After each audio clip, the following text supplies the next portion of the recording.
वो आगे बताता है कामे की फैमिली नारी श्राइन के पास रहती थी जहाँ की इज़ुमो का जन्म हुआ था और उसकी मॉम 64th हेड प्रीस्ट थी जिसका की नाम तमामो था। आगे हम उसकी मॉम को देखते हैं जो कि उसके सामने रोते हुए उसकी मदद मांग रही थी, पर इज़ुमो कहती है कि मैं इसमें तुम्हारी कोई मदद नहीं कर सकती, सारी गलती तुम्हारी है। पर उसकी मॉम कहती है कि सोजी और मैं एक दूसरे से प्यार करते हैं, मुझे भला इस चीज में शर्म क्यों आएगी, और भूलो मत कि सोजी तुम्हारे फादर हैं। इज़ुमो कहती है कि किस तरह के फादर, मैंने आज तक तो उन्हें देखा भी नहीं, ये तो वैसा ही है जैसे बाप का ना होना। पर कामोमो उसे समझाती है कि एक दिन वो जरूर एक फैमिली की तरह साथ में रहेंगे और वो एक शानदार वाइफ बनेगी। पर इज़ुमो कहती है कि ऐसा कुछ नहीं होने वाला, तुम अपना सारा काम इन फॉक्सेस से ही कराओगी। इज़ुमो की मॉम बहुत ही नल्ली और सुस्त थी, पर एक हेड प्रीस्टेस के तौर पर उसकी डिवाइन पावर सबसे ज्यादा थी। कामे की फैमिली का काम सिर्फ एक ही है, किलिंग स्टोन को हमेशा के लिए शांत रखना। ये स्टोन हर किसी चीज की जान ले लेती है जो भी इसके पास आती है, और जो कुछ भी मरा हुआ होता है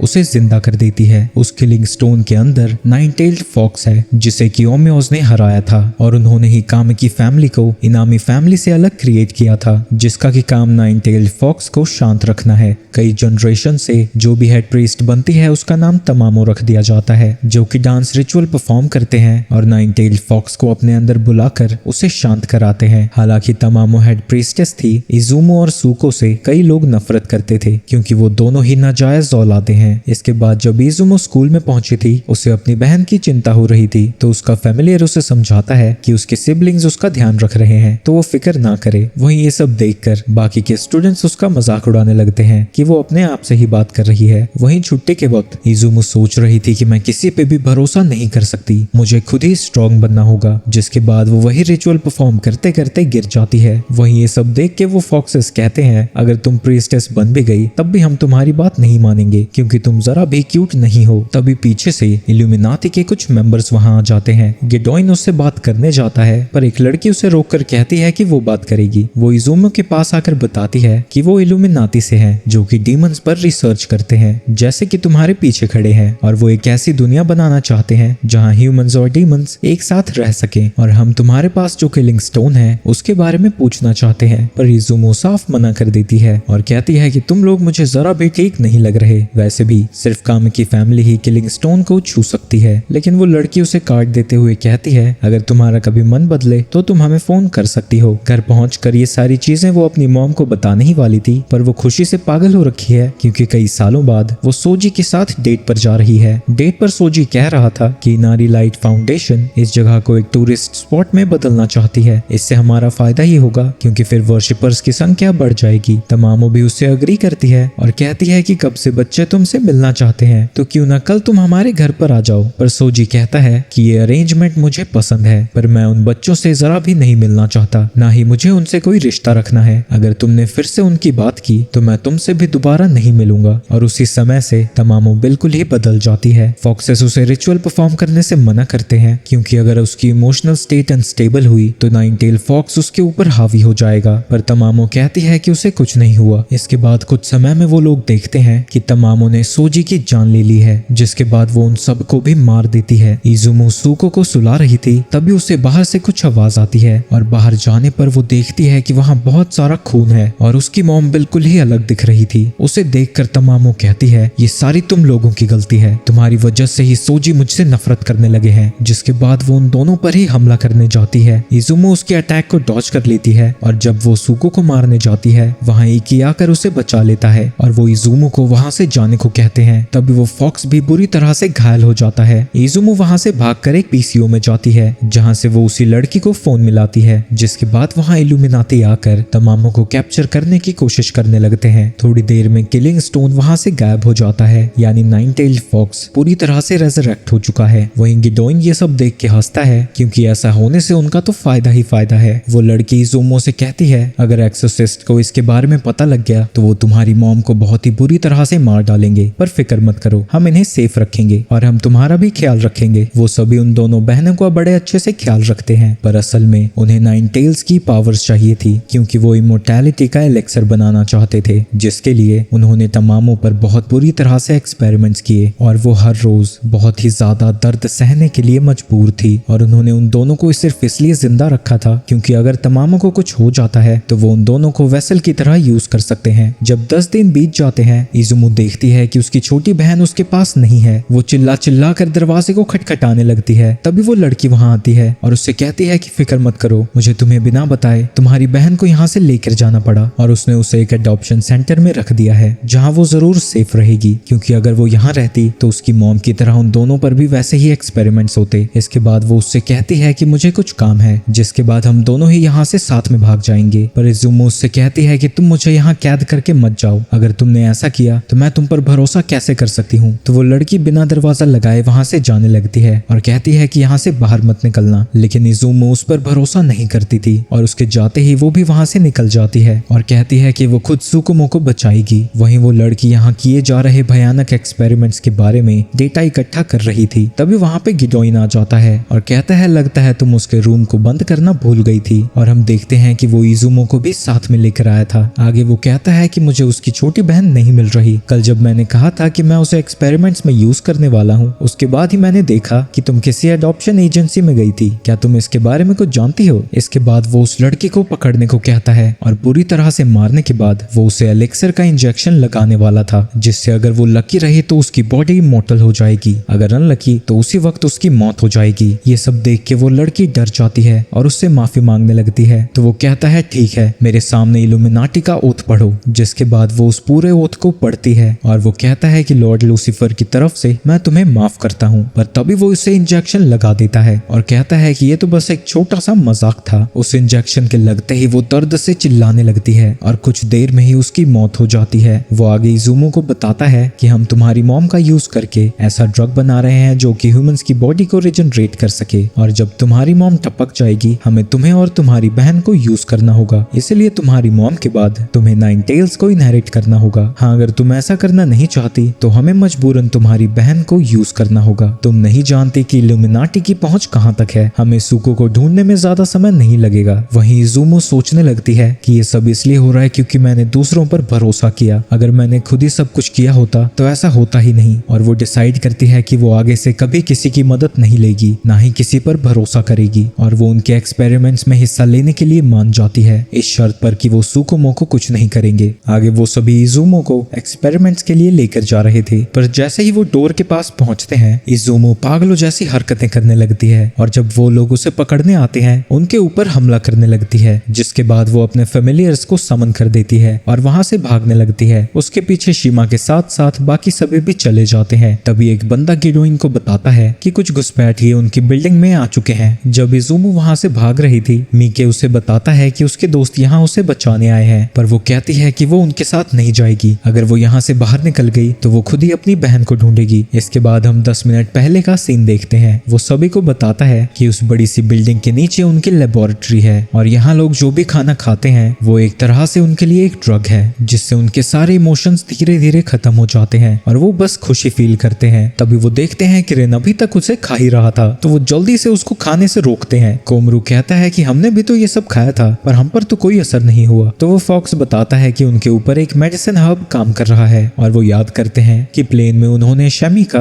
कुछ ज्यादा ही स्वादिष्ट बर्गर खाया था। इसके बाद वहां पर एक बस आती है और फॉक्स बताता है कि जो भी पूरी तरह से ब्रेन वॉश हो जाते हैं वो इस बस में बैठकर उनके एक्सपेरिमेंट्स के लिए यहाँ से चले जाते हैं। इसके बाद वो सभी बिल्डिंग तक पहुंच जाते हैं। यहाँ यूकियो मफिस्टो को कॉल लगाता है और उसे बताता है कि उन्होंने इल्यूमिनाटी की लैब ढूंढ ली है और उन्हें बैकअप की जरूरत है। पर मफिस्टो कहता है कि वो सभी बहुत ज्यादा बिजी हैं और उसे नहीं पता कि वो कब तक बैकअप्स को भेज सकेगा। और वो यूकियो से कहता है कि तुम्हारे पास काफी कमाल के लोग हैं, तुम्हें शायद बैकअप की जरूरत भी ना पड़े। तभी वो फॉक्स कहता है कि मुझे इज़ुमो बुला रही है, वो जरूर खतरे में है। ये देख के वो सभी समझ जाते हैं कि इज़ुमो कहीं लड़ रही है और वो इस उम्मीद में कि बैकअप जल्दी आ जाएगा उन सभी से भिड़ने के लिए पहुंच जाते हैं। वो सभी उन गार्ड्स को बड़ी ही आसानी से हरा देते हैं। अंदर आने पर वो सभी देखते हैं कि वो जगह बिल्कुल एक शॉपिंग मॉल जैसी दिख रही थी, लेकिन वहाँ एक भी इंसान नहीं दिख रहा था। वहीं इज़ुमो जब भाग रही थी उसके सामने शिमा आ जाता है, जिससे टकरा के उसके फॉक्स का एक पैर भी कट जाता है और शिमा कहता है कि माफ करना, मैं तुम्हें यहाँ से आगे जाने नहीं दे सकता। वहीं वो सब लोग अंडरग्राउंड जाने का रास्ता ढूंढ रहे थे। तभी उन्हें एक इंसान जैसी चीज दिखती है, पर वो इंसान नहीं बल्कि एक ज़ॉम्बी था। यूक्यू उसे शूट करके खत्म कर देता है और वो उन सभी को बताता है कि ज़ॉम्बीज वो ह्यूमंस होते हैं जिनकी बॉडीज पर डेमोनिक पैरासाइट्स कब्जा कर लेते हैं। रिन कहता है कि क्या हम उन्हें बचा नहीं सकते थे, पर यूक्यू कहता है कि इस हालत में उन्हें बचाना नामुमकिन है। कोमरू उसकी बॉडी घंटी पर एक्सपेरिमेंट बॉडी नंबर 6411 देखता है। तभी यूकियो को उसे शूट करना पड़ता है क्योंकि वो फिर से जिंदा होने लगा था। और तभी वो देखते हैं कि बहुत सारे ज़ॉम्बीज उनकी तरफ ही आ रहे हैं और जिसे यूकियो ने गोली मारी थी वो दोबारा से खड़ा होने लगा है। वहीं गिडोइन ये सब देख रहा था और जब वो रिन और यूकियो को देखता है वो डर के मारे जमीन पर गिर जाता है क्योंकि वो दोनों ही सेटन के बेटे थे और उसे समझ नहीं आता कि अब वो आखिर क्या करें। जिसके बाद वो कहता है कि वो उन दोनों को पकड़कर लॉर्ड लूसीफर को देंगे। वहीं वो सब लोग चारों तरफ से ज़ॉम्बी से घिर जाते हैं। तभी उनके पैरों के नीचे से जमीन ही खिसक जाती है और वो किसी बड़े से छेद में अंदर गिर जाते हैं। वहीं कूरो सभी से अलग हो चुकी है और उसे समझ नहीं आ रहा कि सब चले कहाँ गए। दूसरी तरफ शीमा इजुमो से कहता है मेरे फेमिलियर्स की फ्लेम तुम्हारे दोनों ही फॉक्सेस को पूरी तरह से गायब कर सकती है। तो इजुमो खुद ही उसके ऊपर हमला करने जाती है पर वो उसे पकड़कर जमीन पे पटक देता है तो वो दोनों उसे बचाने आ जाते हैं। इजुमो कहती है कि मैंने तुम्हें ऑर्डर दिया था, तुम यहाँ लड़ने नहीं आओगे। पर वो कहते हैं कि हम तुम्हारे वेपन्स हैं, हमारा यूज करो। जिसके बाद वो ट्रांसफॉर्म होने लगता है पर शीमा उसके ऊपर हमला करके उसे पूरी तरह से गायब कर देता है। पर मीके कहता है कि मेरी फिक्र मत करो, जल्दी से यहाँ से भाग जाओ। ऊके जब ये देखता है वो रोते हुए शीमा पर अटैक करने के लिए तैयार हो जाता है। इजुमो ऐसा करने से उसे मना करती है लेकिन ऊके उसके नहीं सुनता और शीमा उसके ऊपर हमला करके फ्लेम से उसे भी गायब कर देता है। शीमा जब इजुमो के पास जाता है वो कहती है कि वो दोनों मेरे भाई जैसे थे पर शीमा को उसकी बातों से कोई फर्क नहीं पड़ता। जिसके बाद वो सभी फिर से उसे एक्सपेरिमेंट के लिए ले जाने लगते हैं। वहीं फिर से अपनी पावर्स का यूज करने की वजह से वो बेहोश हो जाता है। वहीं गिडोइन को उसका वर्कर बताता है कि उन्होंने सभी लोगों को फीडिंग एरिया में डाल दिया है। तभी वहां खड़ी लड़की को किसी का कॉल आता है और वो बताती है कि लॉर्ड लूसीफर जाग चुके हैं और वो गिडोइन से मिलना चाहते हैं। वहीं रिन और उसके सभी दोस्त अलग अलग हो चुके हैं और यूकियो देखता है कि उसके सामने एक अजीब सा मॉन्स्टर है जो कि उसे खाने की तरह देख रहा था। वहीं दूसरी तरफ गिडोइन लूसीफर के पास पहुंचा हुआ है और उसकी सुंदरता को देखकर गिडोइन घुटनों पर आ जाता है। लूसीफर कहता है कि मुझे माफ करना, मेरी वजह से तुम लोग बहुत परेशान हुए हो और ये सब तुम्हारी मेहनत का ही नतीजा है कि मैं तुमसे बात कर पा रहा हूँ। अगर तुम नहीं होते तो मेरा शरीर पूरी तरह से राख बन चुका होता। ये सब सुन के गिडोइन बहुत ज्यादा खुश हो जाता है। आगे गिडोइन उसे बताता है कि इजुमो नाइन टेल्स के साथ काफी ज्यादा कंपैटिबल है। ये सुन के लूसीफर खुश हो जाता है। ये तो बहुत अच्छी बात है, हम तमामों की वजह से ही टोडो जैसे चूजन वंस को बना पाए हैं और अगर इजुमो हमारे काम आ जाती है तो हम और ऐसे लोगों को बना पाएंगे। आगे वो बताता है कि एक और खुशखबरी है, उसने सेटन के दोनों बेटों को कैप्चर कर लिया है। पर लूसीफर कहता है कि वो रिन को कुछ ना करे, वो उसे वापस से मफिस्टो को दे देगा। पर यूकियो से वो खुद बात करना चाहता था क्योंकि टोडो ने उसके बारे में कई इंटरेस्टिंग चीजें बताई थी। आगे लूसीफर शीमा से पूछता है कि उसे रिन को कैसे हराना चाहिए। शीमा कहता है कि लूसीफर से ज्यादा ह्यूमंस को भेजना ज्यादा अच्छा रहेगा क्योंकि वो दिल का बहुत सॉफ्टी सा है और वो कभी ह्यूमंस को नहीं मार सकता।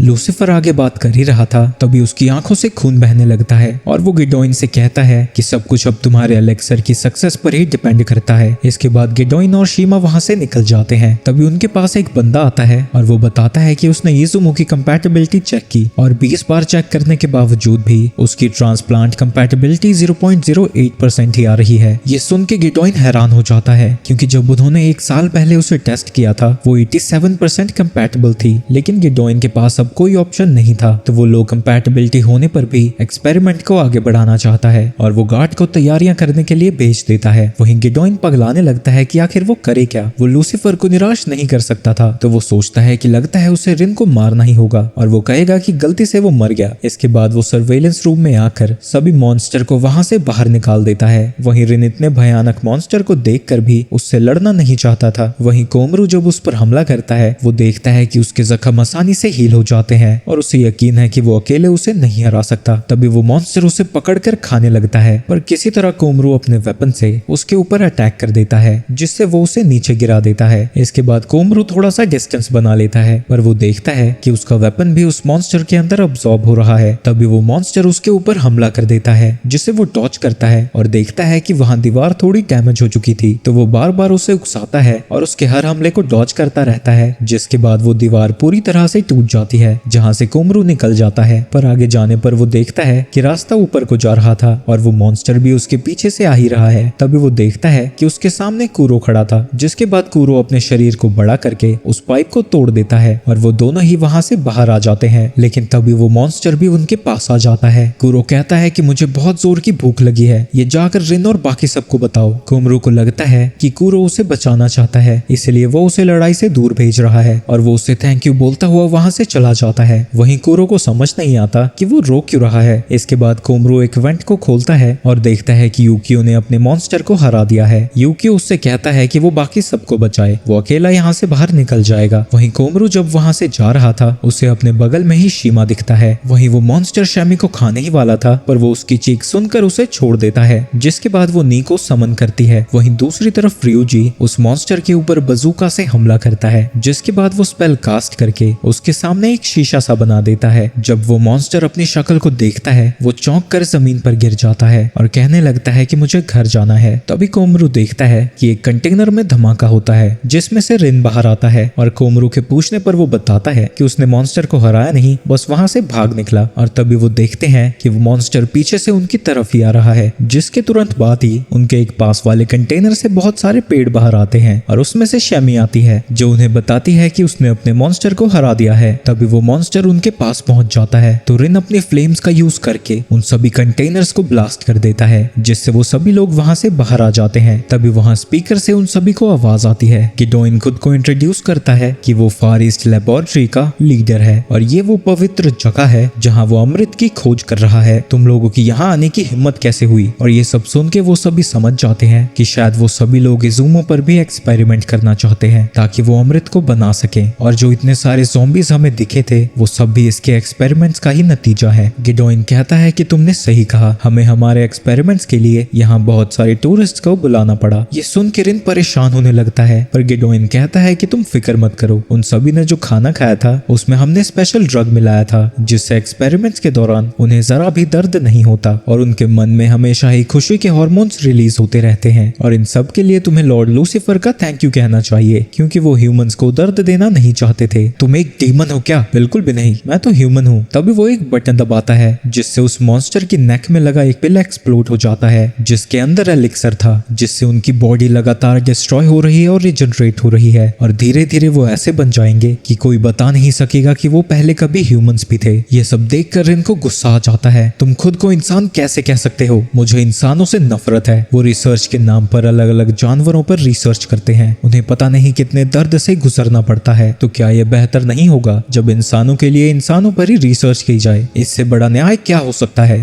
तभी वो लोग इजुमो को देखते हैं, जिसे कि रिसर्च के लिए वहां से लेके जाया जा रहा था। रिन उसे बचाने के लिए आगे बढ़ता है, लेकिन शीमा उसे आकर रोक देता है और कहता है कि उसे बचाने के लिए तुम्हें मुझसे गुजरना होगा। रिन कहता है तुम तो हमारे दोस्त हो, उन लोगों ने तुम्हारा ब्रेन वॉश कर दिया है क्या? जिसके बाद वो उसे एक मुक्का मारकर जमीन पर गिरा देता है और इजुमो के पास जाकर कहता है कि जल्दी चलो, हम यहाँ तुम्हें बचाने आए हैं। लेकिन इजुमो याद करने लगती है कि दूसरों पर भरोसा करके हमेशा उसका नुकसान ही हुआ है। वो उसका हाथ छुड़ाते हुए कहती है कि मुझे किसी की मदद नहीं चाहिए, ये मेरी प्रॉब्लम है। उसे वहां से जाते हुए देखकर वो सभी कंफ्यूज हो जाते हैं कि ये सन की औरत कर क्या रही है। तभी शीमा फिर से अपने डीमन को बुलाकर इन पर हमला करता है। तभी वहां पर कुरो आता है और वो लोग देखते हैं कि उस मॉन्स्टर का साइज बहुत ज्यादा बढ़ चुका है। तो यूकियो यहाँ से बाहर निकलने के लिए कुरो की मदद मांगता है। वहीं इजुमो वहां एक्सपेरिमेंट के लिए पहुंच जाती है, जहां वो उससे पूछती है क्या तुम प्रॉमिस करते हो कि तुम सूको को कुछ नहीं करोगे? गिडोइन कहता है मैंने कहा ना, प्रॉमिस करता हूँ, उसे कुछ भी नहीं होगा। और वो सोचने लगती है कि मैं इन पर भरोसा नहीं कर सकती, हो सकता है कि यूके और मीके की तरह उसकी भी मौत हो चुकी हो, पर अब मेरे पास एक ही ऑप्शन है, मुझे नाइन टेल्स पर काबू करना होगा ताकि उसकी ताकत से यहाँ सब कुछ तबाह कर सकूं। वहीं दूसरी तरफ रिन अभी तक शीमा से लड़ ही रहा था और उससे लड़ते हुए पूछता है कि आखिर तुम ये सब क्यों कर रहे हो? जिसके बाद शीमा उसे बताता है कि अगर तुम इजुमो को बचाना चाहते हो तो मैं तुम्हें बता दूं कि वो हमारे ठीक नीचे है। तभी ऊपर से रिन के पीछे एक मॉन्स्टर गिरता है और शीमा उसे बताता है कि ये मॉन्स्टर ताकतवर एनर्जी के पीछे जाता है और तुम्हारी ब्लू फ्लेम्स तो बहुत ज्यादा अट्रैक्टिव है इसके लिए। जिसके बाद वो मॉन्स्टर रिन को अपने अंदर खींचने लगता है। रिन उससे कहता है कि तुम यहाँ क्या कर रहे हो, वो सभी लोग तुम्हें बहका रहे हैं। तभी शीमा उसके ऊपर हमला कर देता है और कहता है कोई मुझे नहीं भड़का रहा, मेरी असलियत यही है। उसके हमले से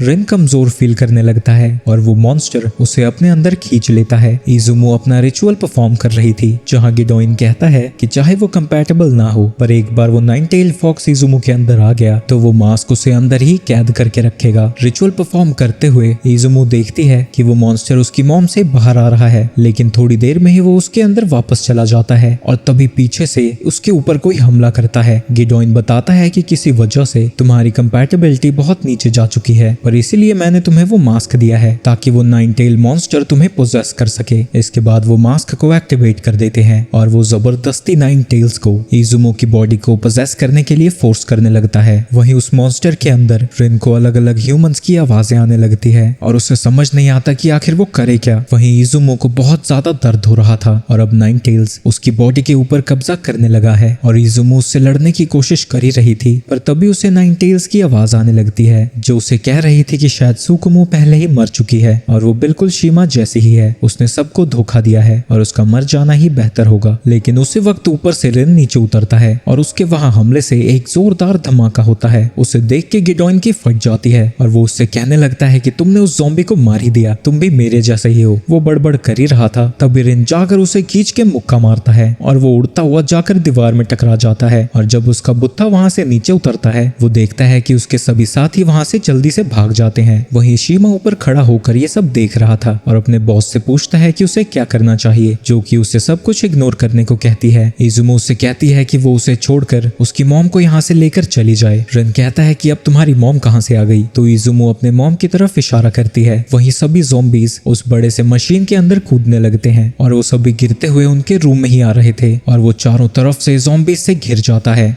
रिन उन ज़ॉम्बीज से फाइट कर रहा था तभी गुरो पर बैठ के उसके सभी दोस्त वहां पहुंच जाते हैं, जहां रिन सभी को बताता है कि ये इजुमो की मॉम है। यूकियो इजुमो की मदद करने जाता है पर वो कहती है कि तुम बस मेरी मॉम को लेकर यहाँ से चले जाओ। शैमी भी उसकी मदद करना चाहती है पर इजुमो कहती है कि अब इसका कोई फायदा नहीं है क्योंकि नाइन टेल्स उस पर हावी हो रहा था और उसे समझ नहीं आता कि उसकी मॉम 5 साल तक इससे कैसे सर्वाइव कर पाई। जिसके बाद नाइन टेल्स पूरी तरह से इजुमो पर कब्जा कर लेता है। इजुमो की मॉम देखती है नाइन टेल्स ने पूरी तरह से उसकी बेटी के ऊपर कब्जा कर लिया है तो वो उसे अपनी बॉडी के अंदर आने को कहती है और वही डांस परफॉर्म करने लगती है और साथ ही वो नाइन टेल्स के हमले को भी डॉज कर रही थी। और इसी दौरान बाकी सभी उन ज़ॉम्बीज को उनसे दूर रखने की कोशिश कर रहे थे और थोड़ी देर में ही इजुमो की मॉम नाइन टेल्स को वापस से अपनी बॉडी में बुला लेती है। ये सब देख के गिडोइन का दिमाग खराब हो रहा था और तमामो कहती है कि नाइन टेल्स का अंत उसी के साथ हो जाएगा। इसके बाद इजुमो अपनी मॉम के पास जाती है और इजुमो उससे पूछती है कि बचपन से आप हमेशा ही मुझसे मदद मांगती रहे तो आज आपने मुझे क्यों बचाया। तो उसकी मॉम कहती है क्योंकि तुम मेरा सब कुछ हो। ये सुन के वो अपने बचपन को याद करती है और वहीं रोने लगती है। जिसकी कुछ देर में ही नाइन टेल्स उसकी बॉडी से बाहर निकल जाता है और यूकियो बताता है कि वो मर चुकी है। तभी वहाँ पर गिडोइन आता है और उसने अपने सर पर एक मास्क पहना हुआ था और एक बटन दबाते ही उसका पूरा रूप ही बदलने लगता है और जितना बदसूरत वो पहले दिखता था उससे भी बदसूरत मॉन्स्टर में बदल जाता है। जिसके बाद वो वहाँ खड़े सभी ज़ॉम्बीज को एक एक करके खाने लगता है। वहीं दूसरी तरफ इजुमो के पास उके और मीके आ जाते हैं। वो उनसे पूछती है कि तुम वापस कैसे आ गए। वो उसे बताते हैं कि शीमा ने उन्हें पूरी तरह से खत्म नहीं किया था, बस हमारी एनर्जी पूरी तरह से खत्म हो गई थी। इसके बाद इजुमो कहती है कि वो उसे एक्सरसाइज करने का मंत्र पढ़ेगी और जब तक वो मंत्र पढ़ रही होगी उन्हें बाकी सभी की मदद की जरूरत होगी। जिसके बाद वो मंत्रों को पढ़ना शुरू कर देती है और उके और मीके थोड़े ह्यूमन जैसे फॉर्म में आ जाते हैं। वो जाके गिडोइन पर हमला कर देते हैं जिससे उसका पूरा शरीर जलने लगता है और उसका साइज धीरे धीरे छोटा होता चला जाता है। वही मंत्र पढ़ने के बाद वो बेहोश हो जाती है। तभी वहाँ पर शीमा आता है और वो गिडोइन को वहाँ से ले जाने लगता है। तभी रियुजी उसे रोकता है और पूछता है कि क्या तुम मेरी वजह से ये सब कर रहे हो। पर शीमा कहता है कि बिल्कुल नहीं, मैं हमेशा से ही ऐसा ही था। वहीं वो सभी लोग अभी तक उन ज़ॉम्बीज से घिरे हुए थे। तभी वहाँ पर बैकअप पहुँच जाता है जो कि उन सभी की मदद करने पहुंचे थे और वो बताते हैं कि उन सभी ने मिलकर इस पूरी जगह पर कब्जा कर लिया है। अगले दिन जब इजुमो आराम कर रही थी वहाँ नेमो पहुंचता है और उसे बताता है कि उस लड़की ने ट्रू क्रॉस ऑर्डर के साथ ही डील की थी, पर डील के बाद वो मारी गई और तुम्हें पकड़कर बंद कर दिया गया तो वो सिर्फ तुम्हारी बहन सुकुमो को ही बचा पाए। आगे वो उसे एक चाबी देता है और कहता है कि ये मेरे एम्प्लॉयर की तरफ से गिफ्ट है। जब वो इस की का यूज करके बाहर निकलती है वो एक बड़े से मैंशन के पास पहुंची थी जहाँ उसे अपनी बहन दिखती है। नेमो बताता है कि अब उसका नाम सुकी को टकारा है और हमने उसे टकारा फाउंडेशन के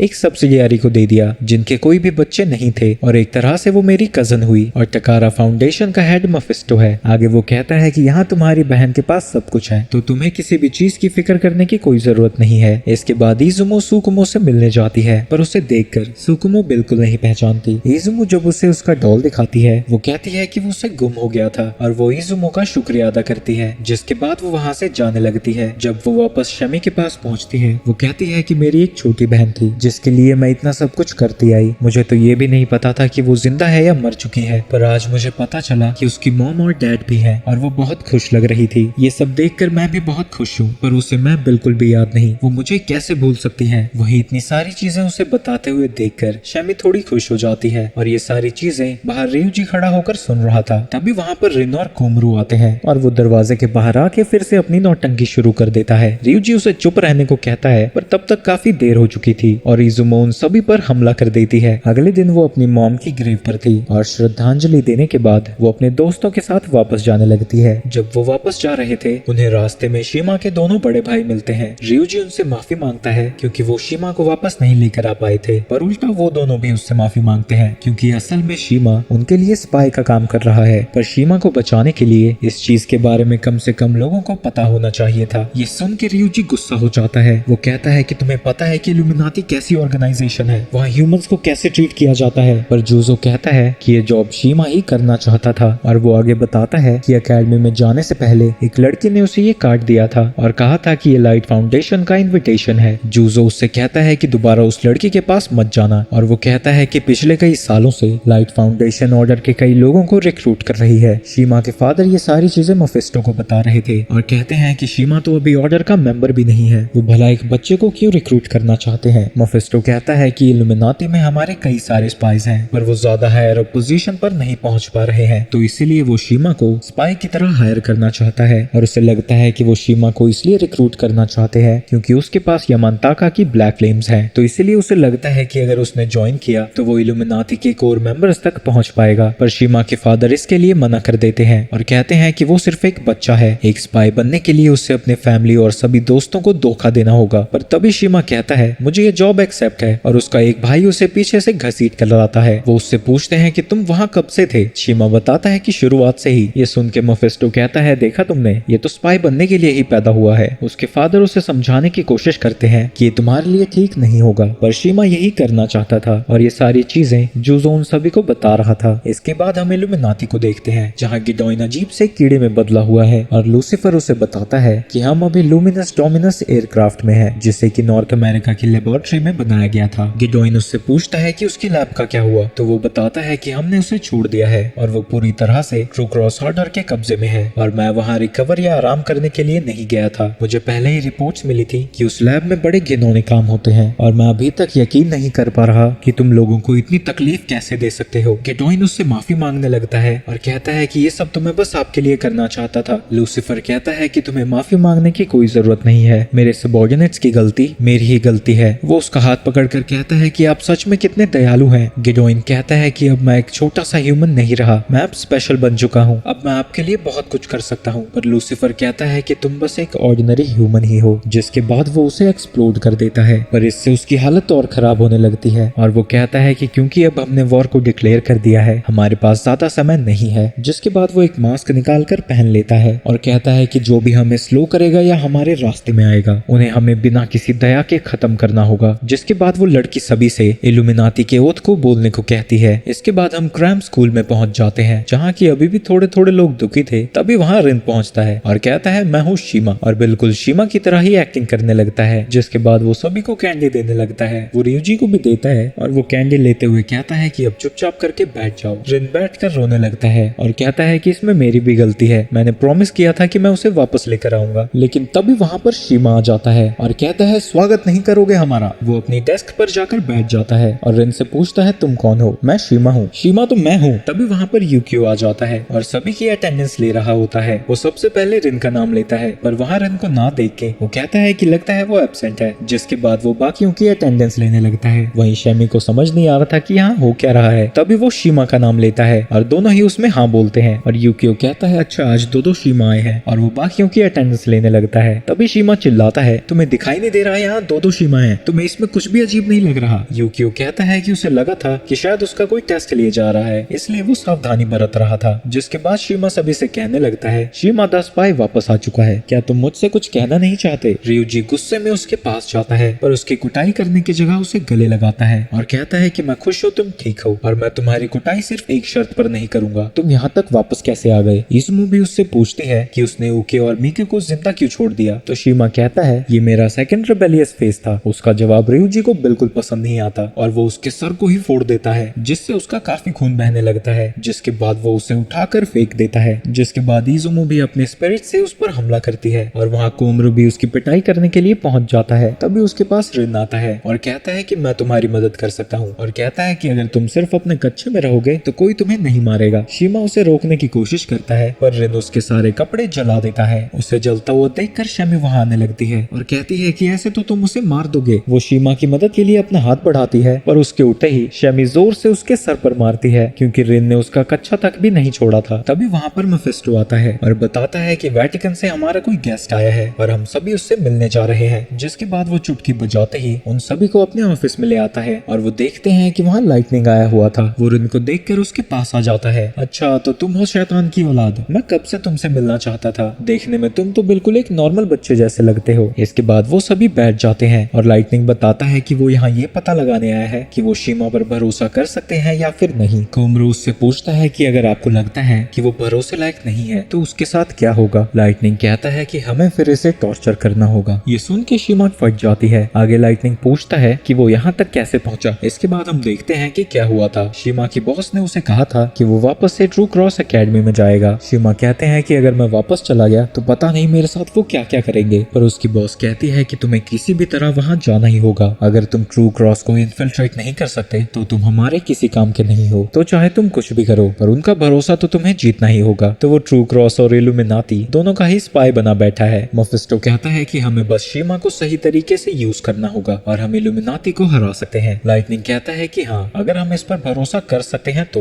रिन कहता है कि हम शीमा पर भरोसा नहीं कर सकते। तो मेफिस्टो कहता है मुझे तो लगा था कि तुम कहोगे शीमा हमारा दोस्त है, वो हमें धोखा नहीं देगा, पर ये क्या लाइन थी। रिन कहता है कि मैं उसकी नहीं तुम्हारी बात कर रहा हूँ। तुम पर कोई भरोसा नहीं कर सकता है और इसी वजह से हम शीमा पर भी भरोसा नहीं कर सकते। इजुमो भी खड़ी होती है और कहती है कि मैं शुक्रगुजार हूँ कि तुमने मेरी बहन को बचाया, पर अगर तुमने हमें पहले इस सब के बारे में बताया होता तो हमें टोडो के बारे में पहले से ही पता होता और इम्प्योर किंग की राइट आई चोरी नहीं होती। मेफिस्टो कहता है कि तुम सही कह रही हो, मुझे उन सब के बारे में पता था और मुझे काफी दुख है जो क्योटो ब्रांच में नाजायज ही मारे गए। रिन उससे पूछता है कि तो हमने वहाँ लड़ाई की ही क्यों थी। लाइटनिंग भी कहता है कि मेफिस्टो भी एक सस्पेक्ट है, क्योंकि उन्हें लगता है कि अमाइमोन और नॉय हाउस के हमले के पीछे उसी का हाथ था। यूकियो कहता है कि ऐसा हो सकता है कि वो रिन की पावर्स को टेस्ट करना चाहते थे, पर अभी भी वो नहीं जानते कि आखिर वो उससे बड़ा क्यों कर रहे हैं। ये सुन के मेफिस्टो हंसने लगता है और कहता है कि आखिरकार तुम अपने दिमाग का यूज करने लगे हो, और वो कहता है कि तुम सभी मेरे लिए एक मोहरा हो जिन्हें मैं खोना नहीं चाहता हूँ और तुम्हें कंट्रोल करके ही मैं जीतूंगा। ये सब सुन के रिन भड़क जाता है और उससे कहता है कि आखिर तुम करना क्या चाहते हो। मेफिस्टो कहता है कि मुझे डराना तुम्हारी सबसे बड़ी बेवकूफी हो सकती है, पर रिन और गुस्सा हो जाता है और कहता है कि मैं तुम्हारी बातें क्यों सुनूं। मेफिस्टो कहता है ताकि हम लूसीफर को हरा सके, और आगे कहता है कि तुम लोग बिल्कुल ही नल्ले हो, जो स्ट्रॉन्ग है सिर्फ तुम उसी के काम आ सकते हो, तुम्हारे बस का खुद कुछ भी नहीं है। रिन को फिर से गुस्सा आ जाता है। तभी लाइटनिंग रोकता है और कहता है कि हम सब अग्री करते हैं कि मेफिस्टो पर भरोसा नहीं किया जा सकता। तो क्या सब अग्री करते हैं कि शीमा भी भरोसे लायक नहीं है? लेकिन तभी सभी लोग एक एक करके कहने लगते हैं कि वो शीमा पर भरोसा करते हैं। इसके बाद लाइटनिंग वहाँ से चला जाता है, जिसके बाद मेफिस्टो सभी को भेज देता है और वहाँ सिर्फ यूकियो और शीमा थे। वो यूकियो को कहता है कि वो ये सारी चीजें शूरा को बताए, और जब वो दोनों बाहर आते हैं तभी शीमा उसे पीछे से आवाज देता है और कहता है कि तुम लूसीफर से मिले थे ना। पर यूकियो कहता है मुझे नहीं पता तुम क्या कह रहे हो। शीमा उसे बताता है कि उसके पास लूसीफर का डायरेक्ट मैसेज है। उन्होंने कहा है कि अगर तुम खुद को बचाना चाहते हो तो उनके दरवाजे तुम्हारे लिए हमेशा के लिए खुले हैं। इसके बाद हम उन सभी को देखते हैं जहाँ शमी और ryuji कह रहे थे कि वो पहले जैसे ही शीमा के दोस्त बन जाएंगे, पर वो तीनों उनसे सहमत नहीं थे और उन्होंने इसलिए कहा था कि वो उस पर भरोसा करते हैं ताकि वो उसे टॉर्चर होने से बचा सके, और वो कहते हैं कि चीजें दोबारा पहले जैसी नहीं होने वाली। इसके बाद हम यूकियो और शीमा को देखते हैं और यूकियो याद करता है जब वो उस कंटेनर में कैद था तभी उसके पास लूसीफर आ जाता है। वो कहता है कि मैंने टोडो से तुम्हारे बारे में सुना था और उसकी तरफ बढ़ने लगता है, पर यूकियो उससे डर रहा था। तो लूसीफर उसे यकीन दिलाता है कि मैं तुम्हें नुकसान पहुंचाने नहीं आया हूँ। यूकियो उसे शूट करने ही वाला था पर उसकी गन कुछ ज्यादा ही गर्म हो जाती है और उसके हाथ से गिर जाती है। इसके बाद लूसीफर उसकी आंखों में देखता है और कहता है तुम तो बहुत इंटरेस्टिंग हो, मैं चाहूंगा कि तुम इल्यूमिनाटी को ज्वाइन करो। और यूकियो कहता है कि ऐसा कभी नहीं होगा। लूसीफर उससे कहता है अगर ट्रू क्रॉस को तुम्हारी आंखों के बारे में पता चला तो वो तुम्हें एक्सिक्यूट कर देंगे। वहीं यूकियो सोच रहा था रिन कब तक तुम ऐसे ही सोचते रहोगे, अगर तुम अपने फ्लेम्स को यूज नहीं करने वाले तो अपनी पावर्स मुझे दे दो। उसी वक्त वहाँ एक धमाका हो जाता है। ये देख के लूसीफर वहाँ से जाने लगता है और कहता है कि मैं तुम्हें ताकत दे सकता हूँ पर मैं तुमसे